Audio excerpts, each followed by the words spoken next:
শীতকাল এলেই যে শুধু গুড়ের রসগোল্লা খেতে হবে এর কোনো মানে নেই। খেতে ইচ্ছা হলে বাড়িতেই বানিয়ে নাও যখন তখন এই গুড়ের রসগোল্লা। চলো দেখে নিই এটা আমি কিভাবে বানিয়েছি। আমি এখানে নিয়েছি 1 কিলো ফুল ক্রিম দুধটাকে আমি এবার ফুটিয়ে নেব। এখানে আমি কোনো রকম জল ব্যবহার করিনি। তো দুধটা ফুটে উঠেছে দেখো। এবার এখানে নিয়েছি আমি 2টো লেবু ছানা কাটানোর জন্য। তোমরা চাইলে ভিনিগার ব্যবহার করতে পারো। তো দেখো রসটা আমি বার করে নিয়েছি। এর সঙ্গে আমি একটু জল অ্যাড করব। করে এবার ছাঁকনি দিয়ে ছেঁকে আমি অল্প অল্প দিয়ে গোলাতে থাকবো। একেবারে রসটা আমি ঢালবো না, একটু একটু করে দেবো আর চামচ দিয়ে গুলিয়ে নেব। এরপর আমি চাপা দিয়ে দেবো 10 মিনিটের মতো, গ্যাস বন্ধ করে। দেখো এবার 10 মিনিট পর এসছি, দেখো কত সুন্দর ছানাটা কেটে গেছে। এরপর আমি বড় ছাঁকনি নিয়ে একটা সাদা পরিষ্কার কাপড় নিয়ে আমি ছানাটা ছেঁকে নেব।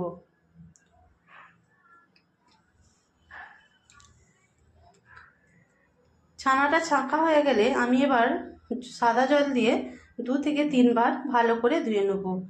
যেহেতু আমি লেবু দিয়ে করেছি, টক ভাব যেন না থাকে সেই জন্য ভালো করে ধুয়ে নিতে হবে। এরপর কাপড়টাকে এইভাবে ধরে আলতোভাবে যতটা জল বের হয় বের করে আমি টাঙিয়ে রাখবো আধা ঘন্টা থেকে পৌনে ঘন্টার মতো।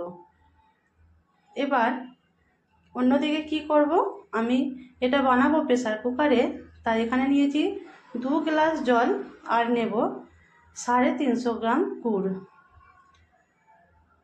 এইভাবে আমি ঢেলে দিলাম গুড়টাকে।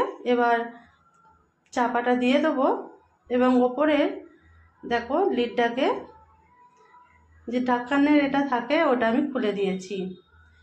এবার অল্প আঁচে এটাকে আমি ফুটতে দেবো। অন্যদিকে দেখো আধা ঘন্টা হয়ে গেছে, আমি এটাকে কেড়ে নিয়েছি। জলটা পুরোটাই শুকনো হয়ে গেছে দেখতে পাচ্ছ, এবং কতটা সফট হয়েছে দেখো। আমি এবার ভালো করে মাখিয়ে নেব। হাতের এই তেলোটার সাহায্যে আমি ভালো করে মাখিয়ে নেব। এইভাবে চাপ দিয়ে দিয়ে 3-4 মিনিট ভালো করে মাখিয়ে নিতে হবে।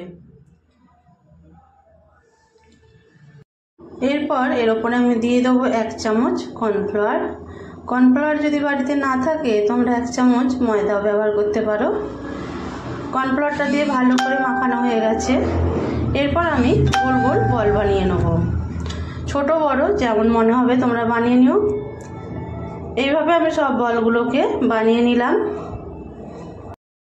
এবার আমি গুড়ের যে এটা বানিয়েছিলাম, দেখো গুড়টা কত সুন্দর গলে গেছে। এর মধ্যে আমি এই বলগুলো এবার ছেড়ে দেবো। এবার গ্যাসটা কিন্তু হাই দিতে হবে। টকবক করে ফুললে তার মধ্যেই তবে আমি এই বলগুলো ছাড়বো।